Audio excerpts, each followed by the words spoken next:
All right, welcome back. It is now confirmed that New York Governor Andrew Cuomo and his administration under FBI investigation for their handling of the COVID crisis and those nursing home deaths. The probe in its early stages right now. The Albany Times-Union reporting that it is focused on senior members of Cuomo's COVID task force. The governor has denied the allegations. His administration covered up the true number of nurses this week. We later found out that the real number was about 50% higher than Cuomo's office first reported early on. Now, a group of New York Democrats is also now accusing Governor Cuomo of obstruction of justice. One of those is Democrat Assemblyman Ron Kim. Kim has introduced a bill to strip Cuomo of his emergency powers, and Kim now says Cuomo threatened to destroy him, quote unquote, during a phone call last week. This over the Assemblyman's comments about the nursing home death scandal.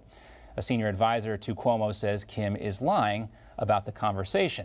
But CNN is also reinforcing a ban on interviews between the Cuomo brothers. CNN says it has reinstated the rule that prevents Chris Cuomo from interviewing or covering his brother, the governor, amid the nursing home scandal. Last year, Cuomo repeatedly interviewed his older brother and often praised his handling of the COVID pandemic and even used that giant Q-tip to make fun of his brother's nose. Now, because of the scandal swirling around Andrew Cuomo and California Governor Gavin Newsom, we haven't talked too much about some of the other governors struggling with the COVID crisis, guys like Illinois Governor J.B. Pritzker. Pritzker delivered his third budget address on Wednesday about the state of Illinois. He also used this really as an opportunity to attack people, as he calls them, on the far right. In essence, they eliminated the fire department, burnt down the house, and poured gas on the flames. And now they're asking why we're not doing more to prevent fires. In a normal year, I might have more patience for their hypocrisy, but this is not a normal year. See what he's doing there? He's throwing shade at guys like Governor Ron DeSantis. But, you know, Illinois state Republicans aren't as mad maybe about those personal attacks as they are about the fact that Pritzker's proposal also pulls back on some tax breaks that were promised for small businesses in the state of Illinois. And that could be another nail in their coffin. Let's talk more about this with former Illinois Governor Rod Blagojevich, host of the Lightning Rod podcast. Governor, great to see you as always. Thanks for having me, John. Hello. All right. So, I mean, you know, Chicago politics is tough. You can't be afraid of a few, sticks and stones may hurt our bones, but words will never hurt us, right? But that's the thing. You know, he throws up all these, insults at Republicans, but what he's really trying to do is cover the fact that he doesn't have more money for schools in this budget. He doesn't have more money or tax breaks for business owners who really need it when he shut down a lot of their livelihoods. He's not in a great shape, and we'd be hearing more about Pritzker if it weren't for Cuomo and Gavin Newsom.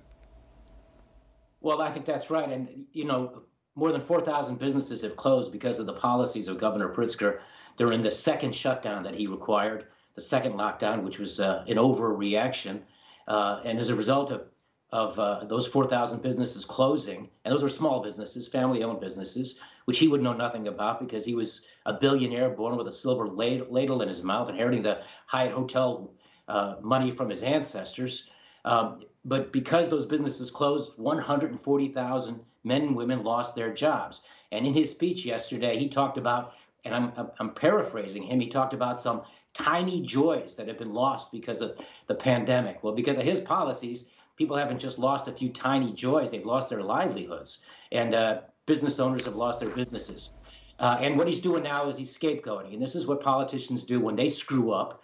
They're always looking for somebody else to blame. And Pritzker's doing that with the Republicans he's talking about, and Cuomo in New York is finding yet another way to blame President Trump. Yeah, the schools are barely open in Chicago, but there are priorities here for Lori Lightfoot, and they include tearing down statues of people like Abraham Lincoln from Illinois, also people like Ulysses S. Grant, who did more probably than anyone on the battlefield to help free the slaves.